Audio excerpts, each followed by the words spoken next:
Good evening to all. आशा करता हूँ कि आप सभी अच्छे होंगे, पढ़ रहे होंगे। और कल हमने वीडियो बनाई थी जिसमें कुछ इम्पोर्टेंट पॉइंट्स हमने डिस्कस किए थे। आज भी हम कुछ इम्पोर्टेंट पॉइंट डिस्कस करेंगे जिनके बारे में हम यहाँ पर जानने का प्रयास करेंगे कि क्या क्या वो इम्पोर्टेंट पॉइंट हो सकते हैं। तो आज की हम बातें देखते हैं, काफ़ी इंटरेस्टिंग रहेगा आज का टॉपिक। तो सभी साथी जो है ध्यान से इसको देखें, ठीक है। 1 मिनट दीजिए मुझे। तो आज की अगर हम बात कर लेते हैं सेविंग अकाउंट्स के बारे में। हम पढ़ रहे हैं सेविंग बैंक अकाउंट्स के जो रूल ऑपरेशंस होते हैं उनके बारे में हम जानेंगे। सबसे पहले अगर हम बात करते हैं जो हमारा सेविंग अकाउंट होता है, जिसको हम बचत खाता बोल देते हैं आम भाषा के अंदर, वो बहुत सारे कौन कौन से व्यक्ति या संस्थाएं खोल सकती हैं। तो सबसे पहले इंडिविजुअल कोई व्यक्ति है, कोई भी व्यक्ति सिंगल या जॉइंट मिलकर जो है जॉइंट अकाउंट ओपन कर सकता है, सिंगल भी ओपन कर सकता है।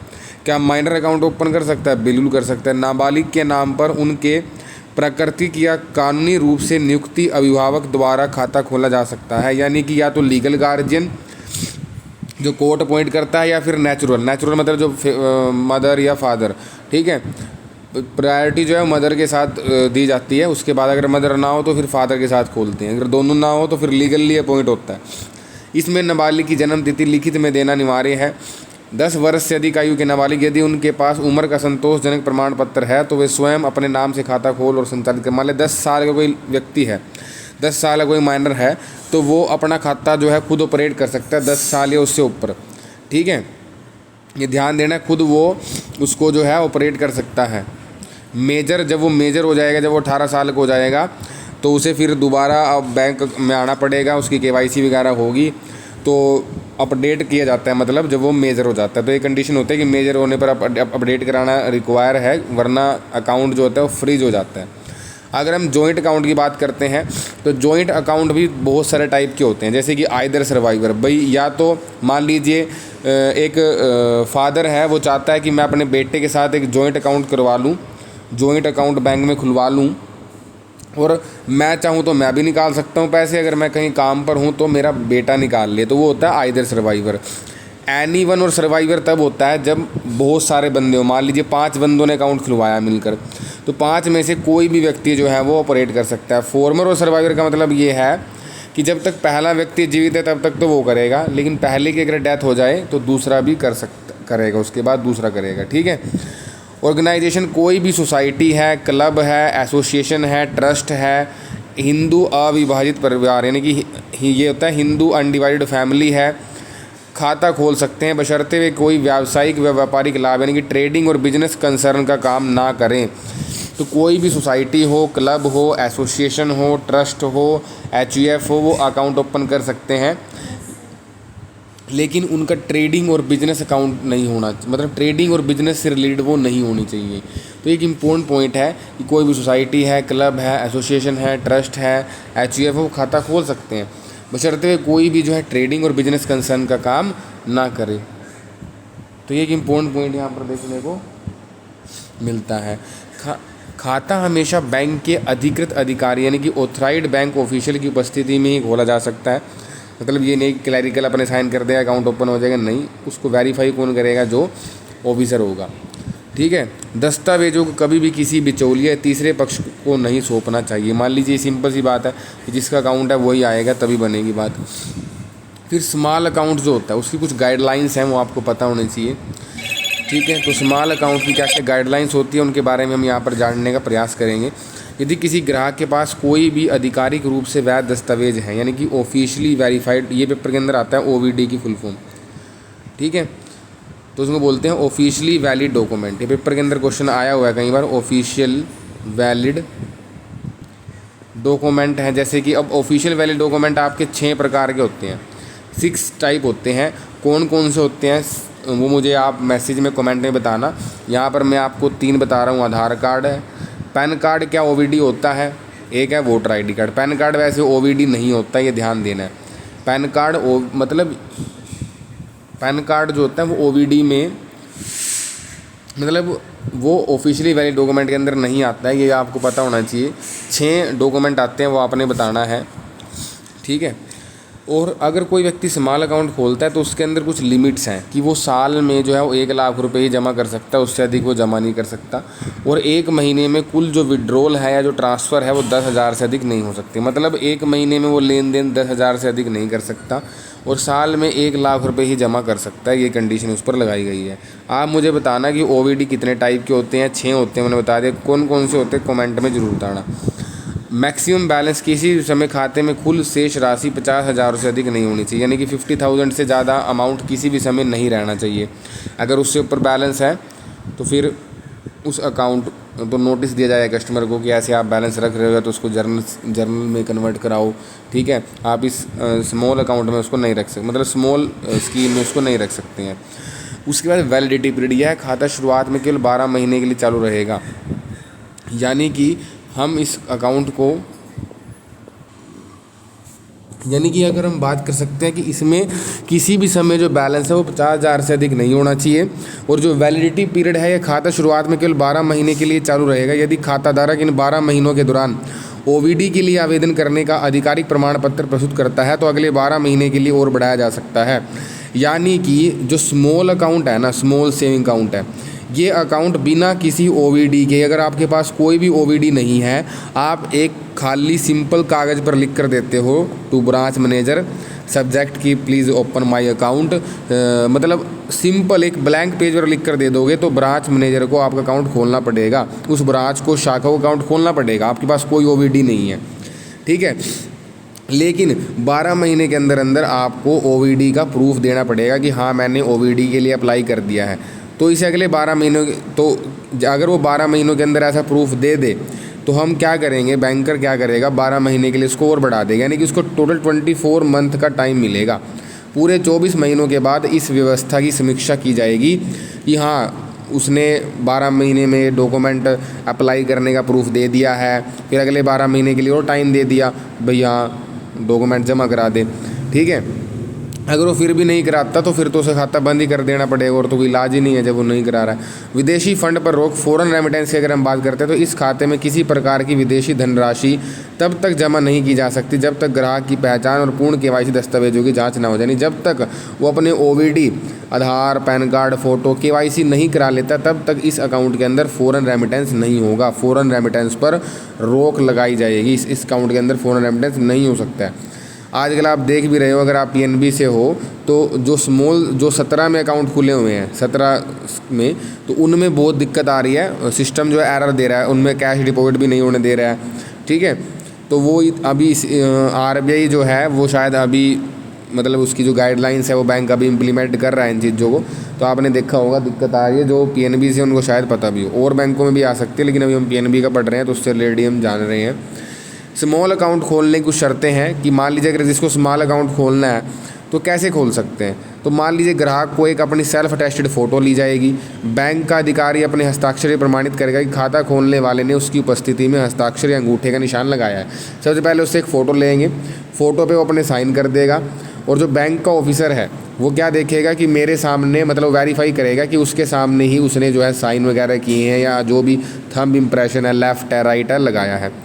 कैदियों के लिए, यानी जो कैदी होता है, जो जेल में बंद है कोई व्यक्ति, अगर वो चाहता है कि मुझे भी अपना अकाउंट खुलवाना है, यदि व्यक्ति जेल में है तो जेल के प्रभारी अधिकारी यानी कि ऑफिसर इंचार्ज जो जेल का होगा उसकी उपस्थिति में हस्ताक्षर या अंगूठा लगाया जाएगा। जैसे जेल के अंदर होते हैं ASP, असिस्टेंट सुपरिटेंडेंट प्रिजन वगैरह जो होते हैं, जो ऑफिसर इंचार्ज होता है वहाँ का, तो उसकी उपस्थिति में हस्ताक्षर या अंगूठा लगवाया जाएगा और वह अधिकारी इसका प्रमाण पत्र जारी करेगा कि हाँ भैया आप इसका अकाउंट हमारी तरफ से, मतलब एक प्रकार की NOC होती है कि हाँ भैया आप खोल सकते हो, कोई दिक्कत नहीं है।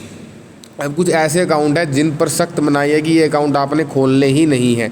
जैसे कोई गवर्नमेंट डिपार्टमेंट का अकाउंट है, कोई बजटरी एलोकेशन, मतलब कोई सरकारी बजट या आवंटन पर निर्भर रहने वाले निकाय या संस्थाएं, मान लीजिए जैसे म्यूनिसिपल कॉरपोरेशन है या फिर कोई ऑर्गेनाइजेशन है जहाँ पर बजट आता है, या मान लीजिए जिनका मतलब सरकार की तरफ से जिनको बजट मिलता है, ठीक है, वो आगे लिखा भी हुआ है, या फिर कोई पंचायत समिति अकाउंट है, कोई स्टेट हाउसिंग बोर्ड का है, कोई जल और सीवरेज ड्रेनेज बोर्ड का है, कोई भी व्यापारिक, व्यावसायिक और व्यावसायिक फर्म है, जैसे CA फर्म है, वकीलों की फर्म है, प्रोप्राइटरशिप है, पार्टनरशिप कंपनियां हैं, पॉलिटिकल पार्टी है, चुनाव आयोग के तहत पंजीकृत कोई भी राजनीतिक दल जो होता है उसको पॉलिटिकल पार्टी की संज्ञा दी जा सकती है। तो इनके आप बचत खाता नहीं खोल सकते, इनका आप करंट अकाउंट खोल लोगे। तो ये पेपर के अंदर आ सकता है, वो पूछ लेगा बताओ कि इनमें से किसका आप अकाउंट जो है वो सेविंग अकाउंट नहीं खोल सकते। तो ये आपको याद होने चाहिए कि जिसमें जहाँ भी ना सरकार की तरफ से कोई पैसा मिल रहा है, जैसे पंचायतों में मिलता है, स्टेट हाउसिंग बोर्ड में मिलता है, ठीक है, या फिर कोई भी प्रॉफिट मेकिंग बॉडी है जैसे कि व्यापारिक व्यावसायिक फर्म है, प्रोप्राइटरशिप पार्टनरशिप कंपनियां हैं, तो इनका तो नॉर्मल आप पार्टनरशिप फर्म का कोई आप करंट अकाउंट कोई मतलब सेविंग अकाउंट कोई ना खोल दोगे। कोई प्रोप्राइटरशिप में खुलवाना चाहता है तो वो करंट ही होगा। थोड़ा आप देख के भी आइडिया लग जाएगा। पॉलिटिकल पार्टी का भी खुल सकता है लेकिन वो भी करंट खुलेगा, सेविंग नहीं खुलेगा। जिन्हें खाता खोलने की अनुमति है जैसे कि प्राइमरी कोऑपरेटिव क्रेडिट सोसाइटी है, ये ध्यान देना, ये इंपॉर्टेंट पॉइंट है। कौन कौन अकाउंट खोल सकते हैं? तो प्राइमरी, जिनको हरी झंडी दे रखी है बैंक ने, तो वो प्राइमरी कोऑपरेटिव क्रेडिट सोसाइटी है, ठीक है, जो बैंक द्वारा वित्त पोषित है, यानी जिसको बैंक ने फाइनेंस किया हुआ है। तो प्राइमरी कोऑपरेटिव क्रेडिट सोसाइटीज़ भी जो है वो अकाउंट, उनका सेविंग अकाउंट खोला जा सकता है। कोई जिला ग्रामीण विकास एजेंसी है, डिस्ट्रिक्ट रूरल डेवलपमेंट एजेंसी है, या कोई डिस्ट्रिक्ट डेवलपमेंट एजेंसी है, तो उनका भी खोला जा सकता है जो डेवलपमेंट का काम कर रही है। सेल्फ हेल्प ग्रुप का सेविंग अकाउंट खुलता ही आपको पता ही होगा। जो हमारे किसान क्लब होते हैं, फार्मर्स क्लब्स होते हैं, ऐसी पंजीकृत ऐसी रजिस्टर्ड सोसाइटीज़ या ऑर्गेनाइजेशन जिनकी संपूर्ण जो इनकम है वो इनकम टैक्स एक्ट 1961 के तहत टैक्स से मुक्त हो। मतलब ऐसी बहुत सारी ट्रस्ट होती हैं, बहुत सारी संस्थाएं होती हैं जिनको किसी प्रकार का टैक्स नहीं देना पड़ता, कोई टैक्स नहीं, कोई चैरिटी है, कोई टैक्स उनको देना नहीं पड़ता। इनकम टैक्स एक्ट 1961 के अंडर वो नहीं आती, मतलब उसमें उसके तहत उनको कोई भी टैक्स नहीं देना है। उनकी फुल इनकम पर कोई टैक्स नहीं है, जीरो टैक्स है, उनकी कोई लायबिलिटी नहीं है, ठीक है। तो उनका हम खोल सकते हैं, सेल्फ हेल्प ग्रुप्स का खोल सकते हैं, फार्मर क्लब से खोल सकते हैं, डिस्ट्रिक्ट रूरल डेवलपमेंट एजेंसी खोल सकते हैं, डिस्ट्रिक्ट डेवलपमेंट एजेंसी खोल सकते हैं, प्राइमरी कोऑपरेटिव क्रेडिट सोसाइटी से खोल सकते हैं जो बैंक द्वारा वित्त पोषित हो, फाइनेंस्ड हो। तो ये पेपर के अंदर पूछा जा सकता है। फिर कुछ मिनिमम बैलेंस और पासबुक रूल्स हम यहाँ पर पढ़ सकते हैं।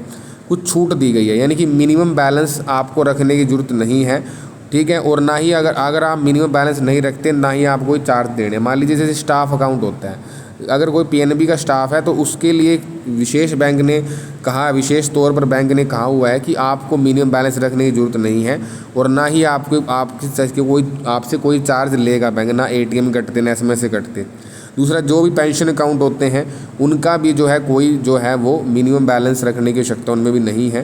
या कोई बैंक अगर कोई विशेष स्कीम चला दे तो उसके तहत भी आपको मिनिमम रखने की ज़रूरत नहीं है। अगर हम पासबुक नियमों की बात करें, खाता खोलने के बाद ग्राहक को एक पासबुक दी जाती है जिसमें बैंक के महत्वपूर्ण नियम और विनियम लिखे होते हैं। आपको पता होगा सबसे लास्ट अगर हम पासबुक का पेज देखें तो उसमें सारी गाइडलाइन लिखी होती है, ठीक है, यह आपको पता होना चाहिए। और अगर हमें उसके लिए अपडेट होना है तो आप ब्रांच मैनेजर से संपर्क कर सकते हैं। अब आप सोचोगे सर ये क्या पढ़ा रहे हो भाई, ऐसे ऐसे क्वेश्चन आते हैं सब स्टाफ टू क्लर्क में। तो एक बार पूछा गया था कि मान लीजिए कस्टमर के पास उसकी एंट्री का रिकॉर्ड क्या होता है, पासबुक होता है। पारदर्शिता, न्यूनतम शेष राशि की आवश्यकता और शुल्कों की जानकारी बैंक की आधिकारिक वेबसाइट पर और शाखाओं के नोटिस बोर्ड पर स्पष्ट रूप से प्रदर्शित की जाती है कि कितने आपको मिनिमम बैलेंस रखना है, किस स्कीम में, वो सारी चीज़ें जो हैं वो नोटिस बोर्ड पर होनी चाहिए। आजकल आपको पता है कि एसएमएस के थ्रू भी अब केवाईसी अपडेशन हो रहा है, सभी को पता है, एसएमएस के थ्रू भी हो रहा है। पीएनबी के उन ग्राहकों के लिए बहुत ही आसान डिजिटल सुविधा शुरू की है जिनके केवाईसी विवरण जैसे पता, नाम आदि में कोई बदलाव नहीं हुआ। मान लीजिए जिनका एड्रेस चेंज नहीं हुआ है, जिनका कोई नेम में कोई चेंज नहीं हुआ है, तो वो व्यक्ति अपना केवाईसी अब एसएमएस के थ्रू भी करा सकता है।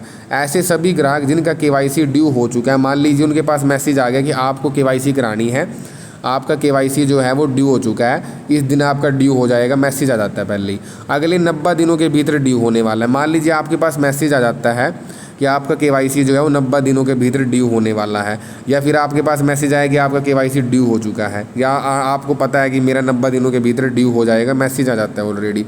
तो आपको क्या करना है, ये नंबर दे रखा है, पेपर के अंदर पूछा जा सकता है किस नंबर पे एसएमएस भेजना है, तो 560 70 40 और 92 640 92 640, ये सभी याद रख लेते हैं, ये याद नहीं रखते, और ये भी दिया होता है वहाँ पर कई बार, इसलिए इसको याद रखो। 560 70 40 और 92 640 92 640 पर एसएमएस भेजना है। क्या लिखना है, KYC KYC का मतलब होता है नो यूर कस्टमर। एक बार पेपर के अंदर फुल फॉर्म पूछी गई थी इसकी कि KYC की फुल फॉर्म क्या होती है, नो यूर कस्टमर, और NC की होती है नो चेंज, भाई कोई चेंज नहीं हुआ, नाम में चेंज हुआ ना ही एड्रेस में चेंज हुआ। फिर कस्टमर ID आ जाएगी आपकी, ठीक है। उसके बाद लास्ट 4 डिजिट आधार मतलब आपके जो आधार कार्ड के लास्ट के 4 डिजिट हैं जो भी है, मान लीजिए 1 2 3 4 है तो वो आ जाएंगे। और यहाँ पर कस्टमर आईडी आ जाएगी। मान लीजिए आपकी कोई भी कस्टमर आईडी है तो वो यहाँ पर आपको देखने को मिलती है। समझ आ गई। तो मुझे लगता है कि यहाँ तक आपको चीज़ें क्लियर होंगी। आज हमने थोड़ी थोड़ी बातें पढ़ी हैं, लेकिन ध्यान देना इम्पोर्टेंट है ये सारी चीज़ें भैया। स्मॉल सेविंग अकाउंट से क्वेश्चन आ जाता है कितने महीने में ड्यू, मतलब जैसे 12 महीने, फिर हम 12 का और एक्सटेंड दे सकते हैं। मैक्सिमम कितना दे सकते हैं 24 का। फॉरेन रेमिटेंस इसके अंदर अलाउड नहीं है। कब अलाउड है? जब KYC हो जाएगी। कितना विड्रॉल है पर मंथ? 10,000। साल में कितना क्रेडिट कर सकते हैं? 1 लाख। ठीक है। तो ये 2-3 चीज़ें यहाँ पर है। और कितना मिनिमम बैलेंस हर समय, मतलब इससे ज़्यादा नहीं हो सकता किसी भी समय, 50,000 से ज़्यादा नहीं होना चाहिए। ठीक है। तो आज के लिए इतना ही। Thank you. ठीक है। और इसी प्रकार से पढ़ते रहो, क्योंकि अगर पढ़ोगे तो तभी बात बनेगी, अदरवाइज़ तो फिर कुछ नहीं हो सकता। ठीक है। आज के लिए इतना ही। बाकी आप वीडियो को लाइक ज़रूर करा करो। लाइक कोई नहीं करता भाई। कल भी एक साथी ने कमेंट किया था, मुझे काफ़ी अच्छा लगा। और भी करो कमेंट, ताकि हम ज़्यादा से ज़्यादा, हमारे अंदर भी एक ये हो कि हाँ बच्चे पढ़ रहे हैं। ठीक है। ज़्यादा से ज़्यादा अपने साथियों को शेयर करो इस वीडियो को, ताकि वो ही पढ़ सकें। Thank you.